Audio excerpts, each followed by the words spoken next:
Salut les investisseurs, dans cette vidéo on va analyser ensemble un dossier qui m'a été demandé dans le canal Telegram. Vous pouvez le rejoindre via le lien qui se trouve dans le commentaire épinglé de la vidéo. Pensez à vous abonner à la chaîne pour ne pas rater les prochaines analyses. Alors on va commencer avec le cours de l'action Visa qui est l'emblème de l'action de qualité. Donc on voit que le cours n'a fait que aller de bas à gauche, du bas à gauche jusqu'au haut à droite, avec des petits reflux qu'il faut mettre à profit pour rentrer sur l'action. Là, on est au plus haut absolu. Est-ce que c'est encore le moment de s'intéresser à Visa? On va regarder ça. On est sur un chiffre d'affaires qui croît en médiane de 10,5%, et c'est à peu près la croissance qu'on a eue sur l'année fiscale 2024, donc ça c'est intéressant.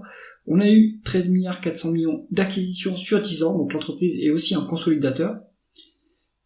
Et on est sur quand même une croissance qui est très stable, avec 2020 qui s'est soldé par une croissance pour une raison que tout le monde peut imaginer. Donc là on est sur un profil vraiment régulier, qualitatif en termes de croissance. Il n'y a pas de volatilité sur la croissance, et ça c'est très bon. On va regarder les taux de marge.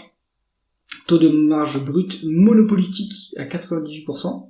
C'est normal, on est sur un oligopole dans le secteur avec Mastercard.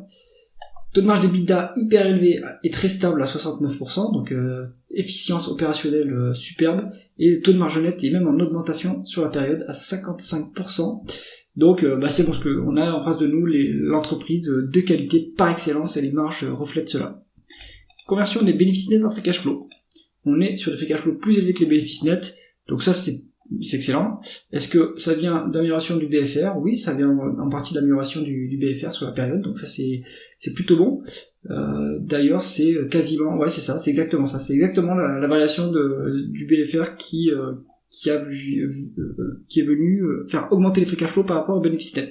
Pour valoriser l'entreprise, il vaudra mieux utiliser un price to free cash flow s'il n'y a pas de dette, et c'est ce qu'on va regarder tout de suite. On regardera la rentabilité après. Donc on est sur une dette nette de 6 milliards qui représente un quart des EBITDA, donc aucun problème pour rembourser la dette. À mon avis, cette dette-là, on va voir, elle sert surtout à faire des acquisitions, parce que la rentabilité du business est hyper élevée à 32%, ce qui est largement supérieur à la croissance. Donc on a la capacité de s'autofinancer et de rendre du cash aux actionnaires. Donc s'il y a de la dette, à mon avis, c'est surtout pour faire des acquisitions. On est sur une rentabilité d'entreprise très qualitative. Est-ce qu'on est bien traité quand on est actionnaire de Visa?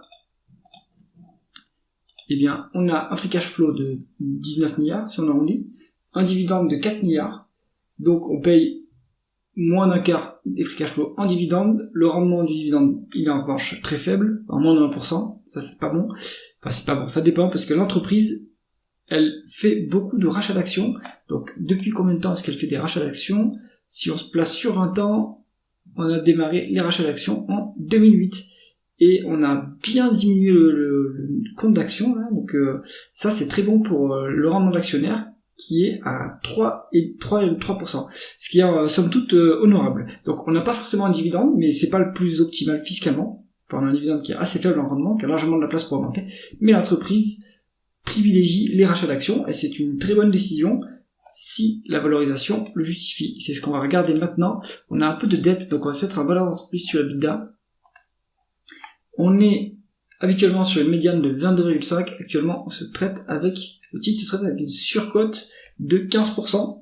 Donc il n'y a pas de marge de sécurité sur Visa. Je pense que les rachats d'actions n'ont peut-être pas trop de sens à ce niveau de valorisation. Conclusion du dossier Visa.